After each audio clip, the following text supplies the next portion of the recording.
kangen juga loh sebenarnya lihat Sri Mulat. Ada 2 orang di situ pemain Sri Mulat, almarhum Mas Mami, dan satu lagi ada yang bisa tebak itu siapa? Mas Polo. Lebih gemuk di situ. Ya. Masih muda waktu itu. Umur berapa tuh Mas Polo? Itu ya 25. 25-an? lebih. Oh, oke. 30-an lah. Nah, selalu ada kenangan tentang lawakan Sri Mulat. Jadi pertanyaan saya adalah di tengah usia yang sebenarnya sudah mapan, dewasa, mengapa cepat untuk tergiur, cari tahu, dan terjebak di narkoba, Mas Tessy? Soalnya narkoba itu tidak mengenal usia, tidak mengenal jenis. Kemana aja narkoba itu bisa masuk. Bahkan ke anak-anak sekolah sekarang udah mulai merambah. Ya, itulah narkoba. Ada kaitannya dengan tuntutan pekerjaan nggak, Mas Tessy? Saya katakan tidak ada. Tuntutan dari mana sekarang? Sekarang kita menggunakan. Karena gini, kalau ngelihat kan ngelawak itu kan nggak gampang. Ya. Harus saya pernah tahu background bagaimana Mas Tarsan, Mas Tessy, Mas Polo kalau di belakang panggung itu benar-benar spontanitas. Tinggal bilang nanti ngomong ini ya, nanti smash di sini ya, nanti yang keras aja gitu. Tidak ada yang namanya skrip, betul kan? Benar. Ya. Semuanya serba spontan. Ya. Kan itu nggak gampang. Benar. Nah, adakah narkoba memberikan kontribusi pada keberanian, spontanitas, kreativitas? Nggak ada. Tidak ada. Justru kita pakai narkoba itu malah ngomong itu apa ya? Kelepotan ya. Ngomong itu nggak jelas. Karena nggak konsen kan Mbak. Konsen. Gitu loh. Oke. Ada sharing dari Nunung waktu diwawancara oleh Kompas TV kenapa ia mencoba narkoba? Ini dia katanya. 5 bulan ini karena mungkin saya terlalu banyak ngambil pekerjaan yang sebetulnya itu fisik saya itu sudah tidak memungkinkan untuk mengambil pekerjaan kayak sinetron itu kan tahu sendiri sinetron itu kan bisa dari pagi ke pagi. Sinetron itu gitu. Nah, padahal saya kan masih ada jam-jam kerja yang dari sore sampai sore, dari malam sampai ke jam 9 live yang tiap hari. Itu makanya ternyata saya nggak kuat gitu fisik saya, ternyata nggak bisa dibohongin dengan seusia umur saya ini. Ya, soal stamina sekarang Mbak Nunung itu ada tawaran untuk stripping sinetron dan narkoba dianggap menjadi salah satu jawabannya untuk keep up dengan stamina. Ya. Itu sama sekali keliru ya, sama sekali justru bukan itu jawabannya. Bukan itu jawabannya. Dan itu terbukti pengalamannya Mas Tessy dan Mas Polo juga Ya. ketika Anda terjebak menggunakan narkoba. Ya. Makanya saya bilang tadi kan kalau ada orang pakai narkoba itu mengatasnamakan stamina, mengatasnamakan PD, mengatasnamakan supaya tubuhnya kurus. Sekarang dari bukti yang ada pada saudara kita ini aja sudah nggak membuktikan kan? Tubuhnya bukan makin kurus tapi makin ya kan? Gak ada orangnya jadi berani. Akan aku bilang ya kan? Aku malah nggak berani bilang gemuk. Ya kan? Terus kalau bicara itu buat PD, Nunung bahkan udah kelewat PD kan? Main apa sih yang dia bisa nggak mainkan? Semua bisa dimainkan. Jadi nggak perlu sebenarnya. Memang setelah itu Mbak Nunung memang mengatakan setelah mencoba tuh Mas Tarsan, Mas Tessy, Mas Polo, dia mengatakan nyoba, tapi habis itu enggak juga, tetap aja kecapean, tetap aja energinya habis. Ya, itulah. Jadi ketika itu dibilang bahwa ini bisa nambah stamina, enggak juga. Itu cuman propaganda Bandar. propaganda bandar supaya ada ketertarikan orang, kemudian orang mencoba seperti tadi rangkaian yang saya sampaikan. Tapi mungkin memang ada rasa ketagihan enggak? Setelah mencoba, memakai menikmati, jatuhnya pasti ketagihan. Padahal katanya kalau dipakai juga kalau main kan blebet ya kan, malah juga. Tapi kenapa tetap? Mas Polo kan hampir 2 kali Mas Polo. Iya, 2 kali. Ya. Itu apa yang membuat Mas Polo udah ditangkap tapi 2000 kan? Saya bisa menjawab ini. Baik. Nyari pengalaman kedua aja saya kira. Kurang lama ya? Enggak Mbak, jadi gini, kenapa saya harus ketangkep yang kedua kali? Kalau yang pertama itu karena faktornya ketidaktahuan. Ya, setelah ketangkep, di zaman saya itu Mungkin ada satu atau dua yang namanya rehabilitasi. Ya. Tapi belum mengemuka seperti sekarang.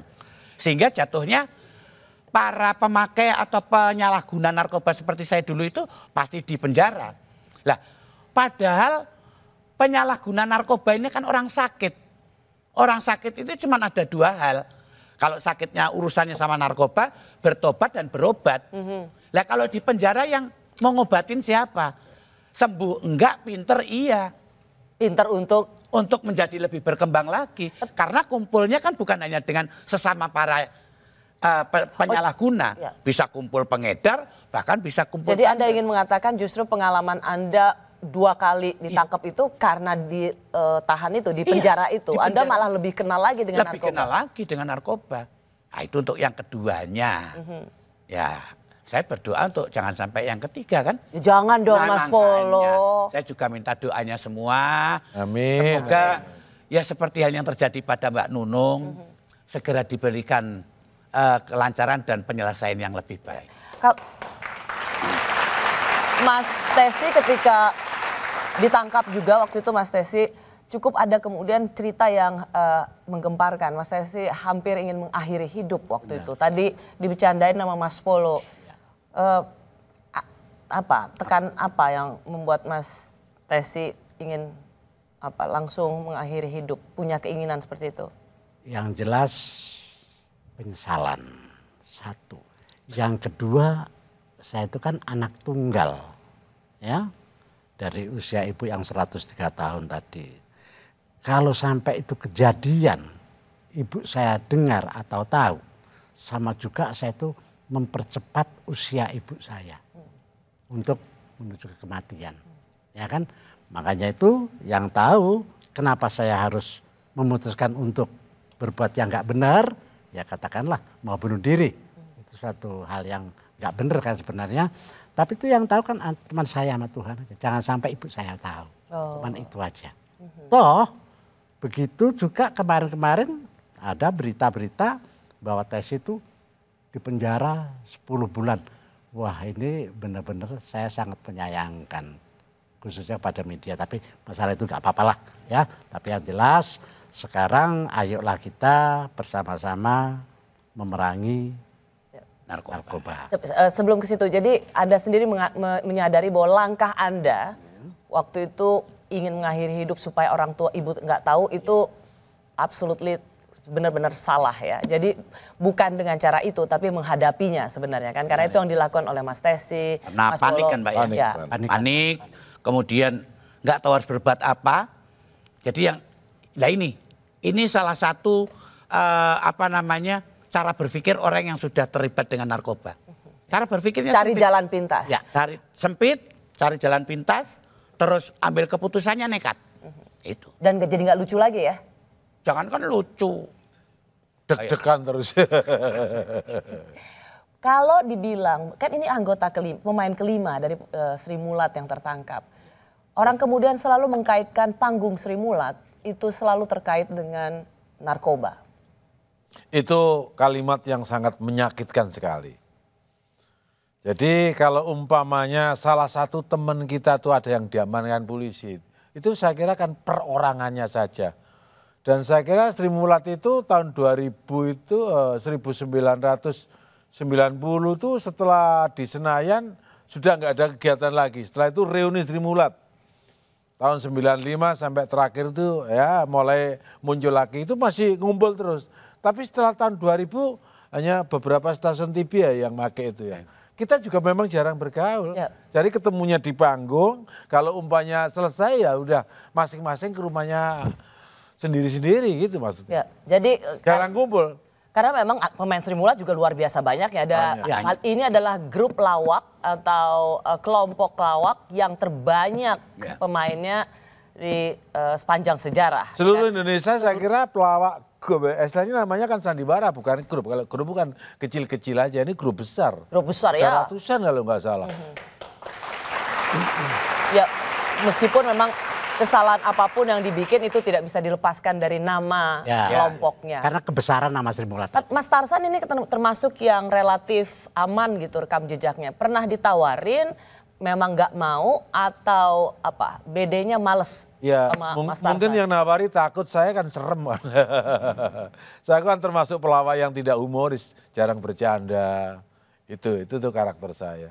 Jadi kalau orang nawarin yang negatif itu mungkin ya minder duluan, barangkali seperti itu. Mas Tarsan waktu mereka make, Mas Tarsan Nggak tahu. nggak tahu sama sekali. Nggak tahu, makanya begitu teman pertama kena, orang mengatakan Sri Mulat itu sarangnya narkoba. Saya langsung masuk granat, ingin menunjukkan bahwa itu tidak benar itu. Hanya kalau perorangannya kan namanya perorangan. Seperti belakangan ini ada lagi. Itu perorangannya.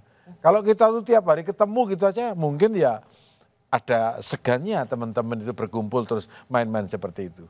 Ya. Saya kira jadi jangan sampai menyalahkan Sri Mulat. Ya. Itu yang paling sedih. Dan itu menyakitkan buat Anda ya kalau misalnya Sri Mulat dibilang sebagai panggungnya narkoba. Ya. Ya. Vietnam itu Mbak. Fitnah. Fitnah. Nah, Saya mau bacakan komentar warganet ya, yang banyak sekali memberikan komentarnya ketika Mbak Nunung tertangkap. Saya mulai dulu dengan Pak Peter Gonta. Pelawak Nunung ditahan sebagai tersangka pemakai narkoba tidak logis. Kedapatan memiliki 0,00, ini maksudnya 0,6 ya kalau nggak salah ya. 36, ya. 0,36 gram sabu. Pemakai narkoba itu adalah korban, cari pengedarnya dan tangkap. Nunung sebagai korban perlu direhabilitasi. Ayo polisi laksanakan tugas dengan logis dan lindungi masyarakat karena menjadi korban. yes. Benar. Ya. Itu Anda setuju ya? Mas Setuju. Tarsan juga sangat mendukung untuk Ya seperti yang disampaikan Polo, orang sakit itu jangan di penjara, diobati. Kalau orang sakit di penjara, temennya ketemunya itu aja ya nggak tambah. pengalaman ya, karena apa yang terjadi pada Mas Polo gitu kan, justru kenal lagi narkoba dengan lebih advance atau naik kelas justru di penjara ya? Iya.